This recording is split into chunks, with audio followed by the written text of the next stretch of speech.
Today we're going head to head with two big huge cameras coming out very soon, the Sony A6700 and of course the Canon 90D. And this is basically Canon and Sony's race for the APS-C line this year, and we're going to break these cameras down. They're both unreleased, but we're going to break down some specs that we know about, both confirmed and unconfirmed, and see which one of these cameras is going to be the clear winner. Let's go!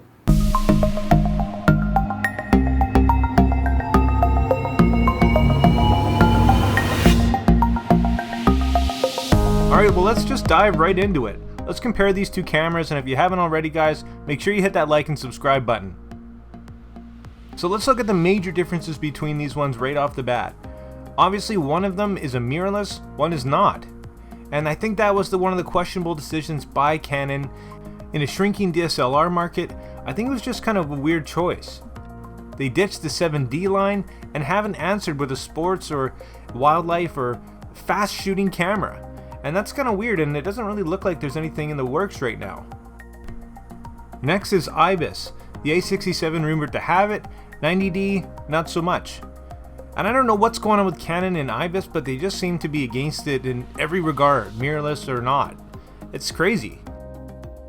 As far as video is concerned, it looks like the A6700 will absolutely destroy the 90D, and that's not a big surprise.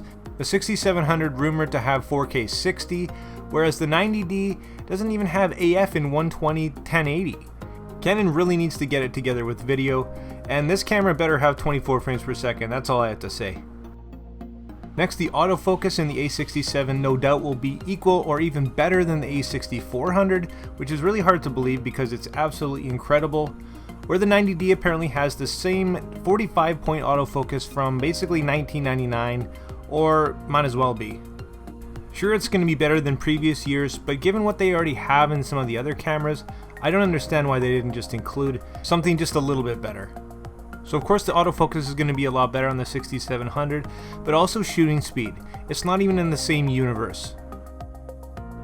Being a DSLR, the 90D will no doubt have pretty good battery life, and the A6700 rumored to have even better battery life than the A6400, up to 2 times better. Let's hope so, as battery life in some cases is one of the biggest complaints of mirrorless use. But when you're talking about Sony, it's not usually the case. Gotta love those Z-type batteries.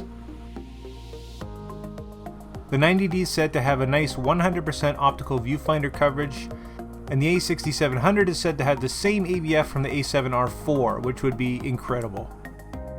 Obviously, if you could choose between the EVF and an optical viewfinder, EVF is going to destroy it every single time. Another huge benefit of mirrorless cameras. Of course, there's tons of EF glass for the Sony 90D available, but don't count on Canon continuing production or support for the EF mount too far into the future, as mirrorless is becoming the priority for everybody.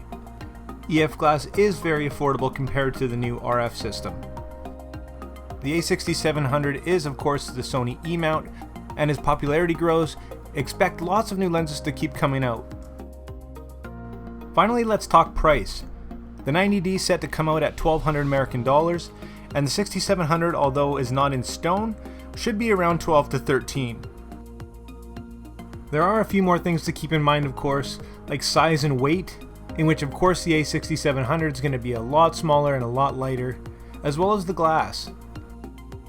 Props to Canon for including a new 32.5 megapixel sensor that you'll also find in the M6 Mark II, but I'm not sure that a few little upgrades is going to be enough to keep this thing afloat. In this day and age, for a lot of people, video capabilities are an absolute must, and this thing for the money is, to be honest, a little bit lacking, and I think that's really going to hurt it. So there's just some of the major specs that we can anticipate from these two new cameras, and for the most part I just love to chat about these things and speculate. It's just fun stuff. Hopefully the Canon's a little bit better than the rumors we're getting for their sake.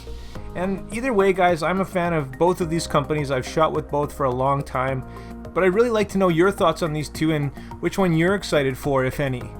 And let's leave it at that guys. I hope you liked this video. If you did, if you want to see more stuff like this, reviews, news, and rumors, make sure you hit that like and subscribe button. Drop your questions and comments down below. And like always, make mistakes, be yourself, get out there and take some more pictures. See you next time guys.